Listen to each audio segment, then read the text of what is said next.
ngibingelele enhla nasezansi Prophet uMngomezulu endaweni yaseYithini eMthunzini phansi kwenkosi uMzimela owaholela nje uNkulunkulu nomoya oyingcwele ukuthi asebenzele ukuphilisa abantu. Ngithi namhlanje ake ngikhulume ngalento abathi umdliwa. Ngiyangisize kakhulu abantu abaningi into eseyabahlula abantu ukulahla umdliwa. Ngiyawulahla kumdliwa. Yini umdliwa nake siqale lapho. Umdliwa into ephazamisa idlozi lakho. Ngenzeka ukuthi yafa umuntu ethi ukhulisa idlozi lasekhaya noma into enathakathwa ngayo.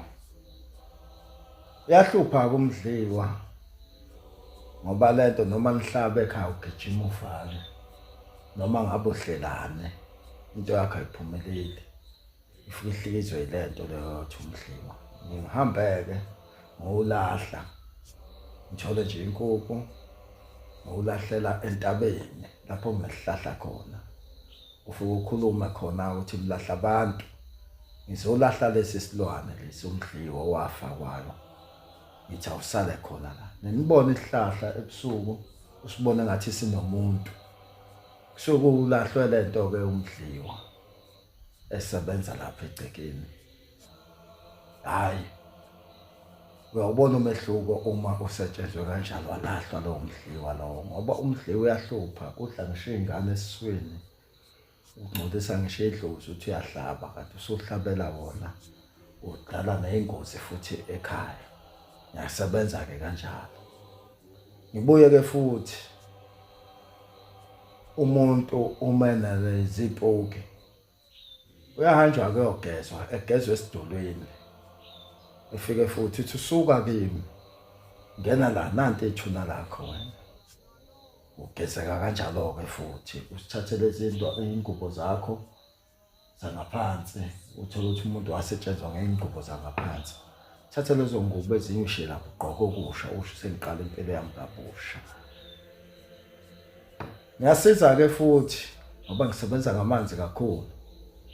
Kumuntu owazalwa embethwe nowazalwa embethwe nowazalwa egaqile. Sintathu lezi zinto.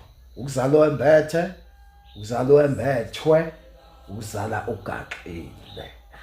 Lezo zinto kuyahamba ke uyiswe empophomeni. Thola indwangu emhlophe. Ufike ugcatshwe, ufake leyo mpophoma. Ugeze ukuthi izinto zakhe ayiqhubeke ziye phambili. Ngoba umuntu owazalwa embethe nombethwe nogaqile uhamba izinto zakhe inqamuke mengenzelwanga leyo process leyo yasemanzini ngoba usukunabantu abadala wena.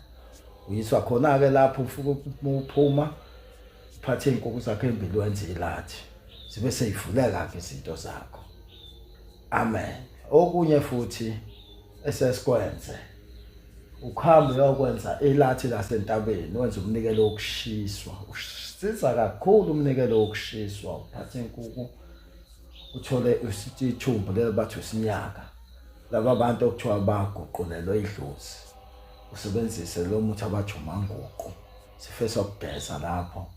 Izinto zakhe idlozi libuye lize ngakuwe. Uvuleke inhlahla wena izinto zakho sephambili. Ufuna mina ke angangithola kule number 064 93 83 439 064 93 83 439. Siyabonga kakhulu. Amen.